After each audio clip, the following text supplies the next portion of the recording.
Hi guys, welcome to the 7th episode of Learning with Hot Wheels. Today we'll be discussing about the Jaguar XJ series. So this particular model is a series 2 of the Jaguar XJ series. There are 3 series produced from 1972 to 1992 and this model is a series 2 which was produced from 1973 to 1979. So it's actually a broad speed variant or the touring circuit racing variant of the series 2. It's called as XJC V12 coupe. It's called a V12 coupe because has a 5.3 liter V12 engine which produces around 300 HP of power. It's a front engine rear wheel drive car with a top speed of around 220 kilometers per hour and an acceleration of 0 to 100 within 7.5 seconds. Now how to understand and identify whether it's a series 2? You can see that the nameplate lies between both the tail lights. That's a characteristic feature of the series 2 cars. Now, what are the specialities of the broad speed variant?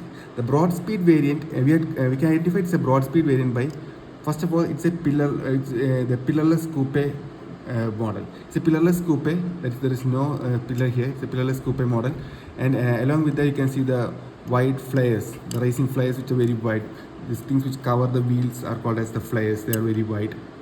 Then you can see that the racing stripes. So these racing stripes, the blue and the red racing stripes are markers for British racing. So it's a British model car, and you can see the most characteristic feature of them is the dual fuel filling ports seen on the back of the car. You can see the two. If you look closer, you can see the two dual filling ports because the car had 2 fuel tanks. For rapid filling, there are 2 fuel ports for the same car.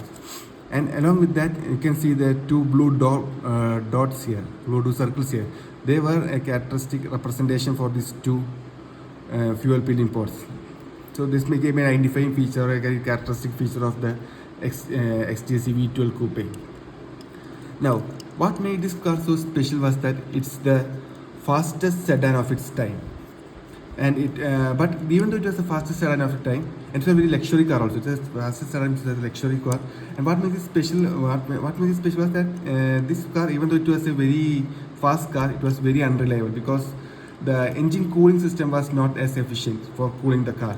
It caused very overheating and fuel vaporization. Along with that, it was a very bulky car. So hence it didn't win much races, but it was a very iconic model for collectors. Now, as far as the Hot Wheels model is considered, it's a very good model because the front is well detailed. I'll give it 2.5 out of 3, and the back, you can see the characteristic, because its characteristic designs are given, I'll give it 3 out of 3, and the decal is, and the paint job is very good, a 3 out of 3, and base is pretty blank, and the wheels are okay. So I'll give a total of a 12 out of 15.